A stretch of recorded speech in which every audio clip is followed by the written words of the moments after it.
What's going on, Fighting Demons podcast? Just thought to do a little video, a little recap, where I've been and what I got up to last night. Oh, funny. So last week, I went to see my mate. I went away. Just I needed a little break, you know what I mean? I'm in the middle of like selling my house, buying a new house, running the gyms, you know, being a dad. Just needed a little bit of me time. So went to see my mate. Stuck in Manchester all day, flights delayed, got cancelled, then he got me on another flight, then he lost me luggage. So when I finally got there, I found out, they said like my luggage was still in Manchester and I'd have it the next day. Not the neit day. So it goes back to the airport where I was staying. It was in Shetland, goes back to the airport. It's not there, but even worse, she can't even find it. She can't even locate it. She doesn't even know where it is. She knows nothing. The woman, and she starts actually laughing as well. Like, it's dead funny. They were going to give me £25 a day up to the thing of 75 quid so I could get like socks and undies and all that. It was a fucking nightmare. Monday night, my case finally turns up. Monday night. Take in mind, I've had the same clothes on since Friday at like 5 AM. The only thing I've changed is my undies and my socks. Same fucking clothes on. It was fucking horrible, that. Anyway, I had a boss week up there. Boss week. I've got some boss mates up there. You know, they all love the boxing. I've been mates with them for well over 10 years, and they always come down for me mates' fights, right? Especially like Tasha and that. They're always there. They're always ringside. Tasha knows them. You know what I mean? They're lovely people. And then and I keep saying I'm gonna go up, and I keep saying come up, and anyway I just fucking decided, fuck it, I'm going up to see you, and I was made up. I went. I had a boss week with him. Anyway, comes home. Now the reason I come home a little bit early as well, because it's such a hard trip to get to. When you go there, it's not like something you just do for the weekend. So the week was minimum. I would have stayed for 2 if I could, but I had things on. It was Artel's birthday, and this is my second part, right? This is all fucking hell. I was booked for the Born2collide, right? With Lee Hall. We were representing Back to the Dock. Now, we were only doing it as a favour for Harry, the promoter. He's a mate of ours, but more of a mate of Lee's. You know, he's more of an acquaintance to me. Anyway, Lee comes and picks me up, 6:30, drives up there, seen the venue, you know, taking mine in Birmingham, so it's over 2 hours for us to get to. Sees the venue, good venue. Obviously we're early, so we'll go for something to eat. So we ends up going to this boss place. It was like an Indian place, fucking boss. We had a laugh anyway, we had a couple of bevies, had a laugh. And then we walks down before, we'll get there early now, we're not on till 12 o'clock, so this must have been about 10:30. So we goes down there, and the doorman was just IDing everyone. Now luckily enough, I had ID in my wallet, by chance. Otherwise, I wouldn't have even been getting through the fucking door, which is crazy, because we're artists, you know what I mean? But they were having none of it. Anyway, I'm standing there, and a lad comes next to me and goes, oh, these are being dead funny and all this. And I was like, yeah, what's going on, mate? And he's like, I'm meant to be MCing now and I can't even get in.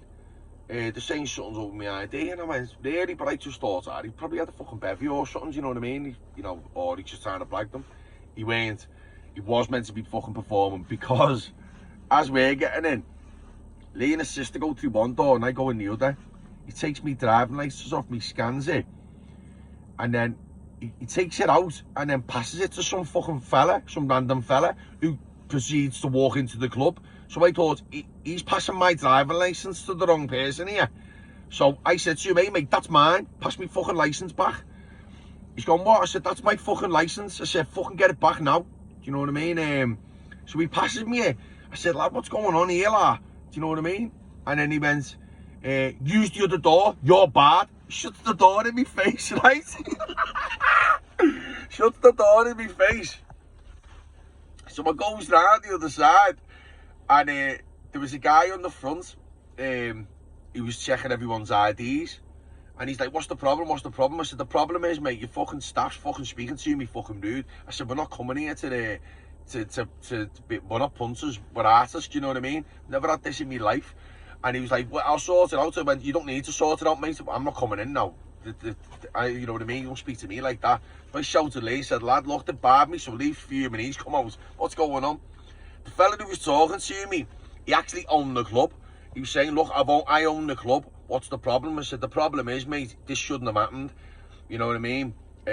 So we won't be coming in. Next minute, Harry comes out. So look, I'll sort it. Harry, this is a message to you, lad, as a promoter. You let yourself down there, kid, right? I knew from the start when we come in and checked it out, I said to you, have you got any wristbands? He said, no, we're not doing wristbands. That was your first mistake, lad. You should have had wristbands for the artists. You should have had a fucking guest list, lad, with all your artists and whoever was coming in. That's your first fucking thing that you done wrong. Do you know what I mean? Because you never had fuck all like that. Everyone was getting treated the same. Now, whether the club had said that to you, that was how they were running it or not, you should have put your foot down there, because I can only imagine that happened with other artists, because it didn't seem to be like, you know, a thing that they were like sort of wavering on, or they were going to calm down with. So you know, you need to sort that out in future. And I wouldn't be like I wouldn't be doing events in Birmingham when you're from like fucking from Birkenhead. Do you know what I mean? Because I just think it was too much out of your time, if you know what I mean. I think you should have started, you know, have it like more close to home. That's my advice to you, lad. Because not that the fact that we didn't get to perform, you know, we took a fucking coach up there and that, you know what I mean? None of them got to see us. And you know, so more than anything else, it was just a waste of time, lad. You know what I mean? And my time's more valuable than anything. Do you know what I mean? So, you know, you know, we did have a laugh in the Indian and that, and we had a laugh in the car coming home. But you know, them fucking what, six to 8 hours, you know, we're not getting back. You know what I mean? So I don't think I'll be doing another born2collide again. Do you know what I mean? Probably just stick to our events. But anyway, you know, wasn't all bad. Got home before my set was even meant to be on. I think we got home at 5 to 12, and we were actually starting at 12, so that's not being too bad, you know what I mean? Oh, fucking hell.